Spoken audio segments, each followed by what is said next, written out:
লিখি এবং যেখানে বক্তব্য দেই কি করি, বিভিন্ন পত্রিকায় প্রকাশিত রিপোর্ট, সংবাদ মাধ্যমে আসা রিপোর্টের সূত্র ধরে তার বিশ্লেষণ করি কিনা, করি। সেইখানে যদি অনেকগুলা সংবাদ মাধ্যমে প্রথম সারির জাতীয় দৈনিকে বা টেলিভিশনে বিএনপি হোক, জামায়াত ইসলাম হোক, অন্য দলের হোক, যে কারণ নামে তার নাম মেনশন করে যে বিএনপি মহাসচিব বলেন দিয়ে কমা দিয়ে যে কথাটা লিখলো, সেই কথাটাকে ওই নেতার বক্তব্য হিসেবে তার মত হিসেবে ধরে নেই কিনা, তাহলে সেই রেফারেন্স উল্লেখ করে সব সময় আমরা বক্তব্য দেওয়ার সময় প্রতি লাইনে লাইনে তো আর বলি না যে ইত্তেফাক এটা বলেছে, সমকাল এটা, প্রথম আলো এটা, এনটিভি এটা, সেটা তো বলি না। আমরা আমাদের বক্তব্য দিই। যদি কেউ চ্যালেঞ্জ নেন বা আমার এটাকে মিথ্যা মনে করেন তখন আমরা রেফারেন্স বের করি প্রয়োজন হলে, কখনো কখনো শুরুতেই রেফারেন্স ব্যবহার করি। সেই ক্ষেত্রে মাসুদ ভাই যখন বলেছেন আমি সঙ্গে সঙ্গে একটা পত্রিকার ডেট উল্লেখ করে, হেডলাইন উল্লেখ করে কোট আনকোট আমি পড়ে শোনালাম। এটা কোন আনকোট কোনো রিপোর্ট না। হ্যাঁ, আমি পড়ে শোনালাম। আচ্ছা, এটা কি উক্তি বা সাউন্ড বাইট নাকি কোনো সমাবেশে বা কোনো সংবাদ সম্মেলনে বলে নাই উনি? এরপরে আমি বলি, এরপরে আমি বলি এটা তো এখানেই শেষ না।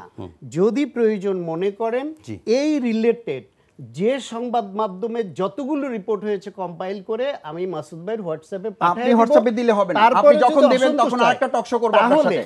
তখন আর কি হবে? তখন আমি তখন টক শো করব না। আমি এই কথা শোনার জন্য আমরা শেষ একদম শেষে চলে আসছি। মাসুদ ভাই মনে করেন যে আমি তিনটা কথা মুহসিন ভাই বলেছি, এরপর আপনি আলাদা কথা করেন, আমি ওনার কথা শুনবো। কিন্তু দ্বিতীয় কথা যে প্রশ্ন করেছেন সেটার উত্তরটা দেই। আমি বিএনপির প্রতিনিধি কিনা, বিএনপির আমি যেহেতু কোনো পদ ধারণ করি না, আমি যদি নিজেকে নিজে এখন দাবি করি আমি বিএনপির প্রতিনিধি, বিএনপি যদি না মানে মাসুদ ভাই আমাকে একটা পদ দিয়ে দিক বলে যে ওনাকে একটা পদ দিয়ে দেন, মাসুদ ভাই দিলে তো বিএনপি মানবে না। সেই পরিচয় আপনি প্রত্যাহার করেন আপনার কথা। আমি সেই পরিচয় কথা যথার্থ বলেন না। যেহেতু আমার কোনো দলীয় পদ নাই, আমি যে সংগঠনে আছি এবং আমি যে পরিচয় পরিচিত সেই পরিচয়ে আমি কথা বলেছি। আমার উনি রিপোর্টের এই পত্রিকা, উনি আরো দুইটা পত্রিকা রিপোর্ট শোনা, কিন্তু আমিরে জামাত এটা বলেছেন, এইটা বলে আমি এক সেকেন্ডে থাকবো না। আমি সেটাই বলেছি বলে পত্রিকা। আচ্ছা, আমরা একটু করতে হবে। আমি শেষ করি, আমি একটু শেষ করি। আপনি কেন বললেন এটা? ওই হ্যাঁ, আপনি তো দায়িত্ব নিয়ে বলেছেন। শান্ত ভাই, আপনি দায়িত্ব নিয়ে বলেছেন, আপনি ওই পত্রিকাগুলোর বিরুদ্ধে কন্টেম করেন, এটা কেন বলছেন? সেখানে প্রতিবাদ দেন যে আমিরে জামাত বলে নাই, সেটা বলেন না মাসুদ ভাই। আমরা একদম আমি এক পত্রিকায় রিপোর্ট আসলে প্রত্যাহার করতে হবে না, ওনাকে বলতে হবে না। আপনারা কি, আমি একটু বলি, আমি 16 বছর শান্ত ভাই, আপনারা কি 16 বছর বিভিন্ন পত্রিকার রিপোর্টের বেসিসে আওয়ামী লীগের বিরুদ্ধে কথা বলেন নাই? বলেন নাই? আমি কি বলি নাই? আমি কি আওয়ামী লীগের বিরুদ্ধে পত্রিকায় প্রকাশিত রিপোর্টের দুজনের কথার ভিতরে শুধু একটা লাইন খুব ভালো লেগেছে, ফ্যাসিবাদের বিরুদ্ধে যত কথা বলেছি সব কি আমি কানে শুনেছি? আপনাদের মতো সংবাদ মাধ্যম এসছে, সেই সংবাদ মাধ্যমে পড়ে তার দিয়ে ফ্যাসিবাদের মুখোশ উন্মোচন করেছি। তখন তো বলেন নাই যে পত্রিকার বেসিসে বলতে পারবেন না। শান্ত ভাই এবং মাসুদ ভাই, আমার কাছে মনে হয় আজকের এই কোনো কিছু পছন্দ না হলেই আপনারা এইভাবে হিউমিলেট করবেন। ভাইয়া আপনারা দুজনই শ্রদ্ধাভাজন। শুধু আমি একটা লাইন বলি, আমি বলি যে বিভ্রান্তিটা না মাসুদ ভাই, শান্ত ভাই, আপনি সমস্ত সংবাদ জামাতকে নিয়ে মিথ্যা কথা বলতে পারেন। আমি পত্রিকার হেডলাইন বের করব। আপনি আমিরে জামাতের এই সম্মানটুকু আপনি রক্ষা করতে ব্যর্থ হয়েছেন। আমি বলছি পত্রিকার হেডলাইন না তো এটা, আপনি ভিতরের লাইনে চলে গেছেন। হেডলাইনটা কি বলেন? আমি আপনাকে হেডলাইনও দেব, আপনি দিয়েন তারপর কথা বলেন। শান্ত ভাই, মাসুদ ভাই হাতে নিয়ে বসছেন, আপনি হাতে নিয়ে বসছেন। আমি হাতে নিয়ে বসি নাই, সেই কথা আমি এখানে বলিও নাই। আপনি হাতে নিয়ে আমিরে বসছেন। জামাতের কথা আপনি এখানে বলবেন আর ডকুমেন্ট থাকবেন আপনার কাছে। আমি এখন যদি বলে দেই যে আমাদের এই সাংবাদিক জগতের সভাপতি উনি এই কথা বলেছেন, সাথে সাথে আপনি জানতে চাইবেন ভাই এটা কি বললেন আপনি? এটা তো আপনি হিট করার মতো কথা বলেছেন, টার্গেট করে কথা বলেছেন, ইন্টেনশনে কথা বলেছেন, আপনি জামাতকে অ্যাটাক করার জন্য কথা বলেছেন। টাচ করলে সব বের হয়ে আসে। আপনাকে অ্যাসাইনমেন্ট দেওয়া হয়েছে জামাতকে ইয়া করার জন্য, ক্রিটিসাইজ করার জন্য। টাচ করলে সব বের হয়ে যায়। আপনি সেই অ্যাসাইনমেন্টে এসেছেন, আমার মাত্রা আপনি অ্যাসাইনমেন্ট নিয়ে তো জামাতকে আপনি ক্রিটিসাইজ করতে পারেন না। এখন আপনি চ্যালেঞ্জ নিয়েছেন, রেগে গেছেন। না আমি রেগে যাই না। আমি রেগে গেছেন, আপনি রেগে গেলে আপনাকে কথা বলতে হবে না। আমি তো আপনাকে অন্যায় বলেছেন। আমি আপনাকে ব্যক্তিগত আক্রমণ করে একটা শব্দ বলি নাই। আচ্ছা, আমাদের সময় একদম শেষ হয়ে গেছে, একটা শব্দও বলি নাই। আমি পত্রিকার আপনি আমাকে ব্যক্তিকে বলেন না, কিন্তু আমাকে ব্যক্তিকে বলে যদি আপনি আমিরে জামাতকে না বলতেন, আমাকে ব্যক্তিকে বলে আমি মেনে নিতাম। কিন্তু আপনি তো আমিরে জামাতকে বলেছেন। আমিরে জামাত একজন রাজনীতিবিদ। হ্যাঁ, তো তার ভুল থাকতে পারে, কিন্তু আপনি অন্যায় কথা বলেছেন। সেই ভুলটা পত্রিকায় যদি আসে আমি আপনি মিথ্যা কথা বলেছেন। আরে একই কথা নিয়ে আপনি মিথ্যা বলেছেন। ভাই আমি একটা লাইন বলি, শান্ত ভাই, মাসুদ ভাই, শান্ত ভাই, মাসুদ ভাই, আমি একটা লাইন বলি। আপনি অসত্য কথা বলেছেন, আপনি সত্যবাদী নন, এটা প্রমাণিত হয়েছে আপনার পত্রিকার রিপোর্ট দেওয়ার পরে। কথা বলেছি তখন আপনাদের ভালো লেগেছে। এই পত্রিকার সূত্র উল্লেখ করে 16 বছর কথা বলেছি। অনেক ধন্যবাদ, অনেক ধন্যবাদ, অনেক ধন্যবাদ। পত্রিকার গোলামি করি না, পত্রিকার গোলামি আমরা পত্রিকার গোলামি করি না, আপনারা পত্রিকার কিংবা কোনো মানুষের গোলামি ভাইয়া, করি না। আপনারা ফ্যাসিবাদের বিরুদ্ধে সবাই এই ইনফরমেশন পত্রিকা থেকেই কালেক্ট করি আমরা পত্রিকা থেকে নিজেরা collect আবিষ্কার করবেন, করি কিন্তু না। যথার্থটা করবেন। আপনারা আপনার পত্রিকা পত্রিকা থেকে সব কালেক্ট পত্রিকার করেছেন, report কি সব আপনারা সত্য? যেসব বিবৃতি দিয়েছেন সরকারের বিরুদ্ধে সেগুলো কোথায় পেয়েছেন? মাসুদ এই ভাই, সংবাদ মাধ্যমে পেয়েছেন। শান্ত ভাই, এই আমরা যে শেষ করব, শেষ করার আগে শুধু একটা লাইন আপনাদের আমি সমকালের বিরুদ্ধেও বলি নাই, তা কার কিন্তু বিরুদ্ধে? আপনি সমকালের রিপোর্টটাকে অন্যায়ভাবে এখানে ব্যবহার করেছেন। কেন অন্যায়ভাবে আপনি অযৌক্তিকভাবে ব্যবহার উপস্থাপন করেছেন। যারা শুনেছে আপনি তারা পছন্দমতো বুঝবে। উপস্থাপন করেছেন, যারা আপনি শুনেছে intentionally এটা উপস্থাপন আরে করেছেন। এইখানে স্পষ্ট লিখেছে Intentionally যে আপনি তিনি উপস্থাপন প্রথম করেছেন। বলেছেন, পত্রিকার intentionally রিপোর্টে উপস্থাপন বলেছে করেছেন। তিনি এটা প্রথম আপনি ভাইয়া, ঠিক করেন। আমাদের বারবার আপনারা দুজনেই একই কথা রিপিট করছেন, আমি শেষ করব। এটা আপনি ঠিক করেন না। শেষ করার আগে শুধু একটা কথা আপনাদের দুজনকেই বলবো, এখানে যে আপনি জায়গাটা দিয়ে assignment নেবেন, মাসুদ ভাই, আমি intentionally একটা লাইন রাজনীতিবিদদের ধৈর্য থাকে। শান্ত ভাই, বিবেকের রাজনীতি দূর করতে রাজনীতিবিদদের এসেছেন। ধৈর্য আপনি নিজেই থাকতে একটা হয়। বিবেক তৈরি করার জন্য। শান্ত ভাই, মাসুদ ভাই, রাজনীতিবিদদের আপনাদের ধৈর্য দুজন, থাকতে হয়। আপনারা দুজনই এতটা ধৈর্যহীন এটা আমি ভাবি নাই। আপনি আপনি এতটা ধৈর্যহীন এটা আমি ভাবি নাই। আমি ভেবেছিলাম যত তরুণ রাজনীতিবিদ আসছে তাদের ধৈর্য আরো বাড়বে। সে কি মিথ্যার উপরে ধারণ করবে? যাই হোক, আপনি মিথ্যা বলবেন, ওটা আমি যাই মেনে নেব। হোক, আমি মিথ্যা বলেছি কিনা সেটা দর্শকরা বিবেচনা সেটা করবে। দর্শক বিবেচনা করবে। আমি দরকার হলে সেই এই বিবেচনার এই justification প্রোগ্রামের করার দায়িত্ব কমেন্টের মধ্যে আমি আপনার 20টা সহকারী। পত্রিকার হেডলাইন জুড়ে দিব। আপনি অনেক ধন্যবাদ সেটাই ডাক্তার না, শাখাওয়াত দরকার হোসেন নেই। সায়ন্ত এবং ডাক্তার শফিকুল ইসলাম মাসুদ রাজনীতি চাওয়া শুরু করেছে। এবং দর্শক আপনাদেরকেও ধন্যবাদ জানাচ্ছি। আজকে আমরা খুব বেশি অনুষ্ঠান কন্টিনিউ করতে পারছি না, যে জায়গাটি নিয়ে বিভেদের রাজনীতির যে পর্যায়ে বাংলাদেশে আছে, আমরা চাই রাজনৈতিক এই বিভেদ দূর হয়ে যাবে, বিভাজন দূর হবে, ঐক্যের সুরে আবারও এগিয়ে যাবে বাংলাদেশ। সেই প্রত্যাশা রেখে আজকের মতো শেষ করছি। সবাই ভালো থাকবেন, সুস্থ থাকবেন, শুভ সন্ধ্যা। আসলে আমি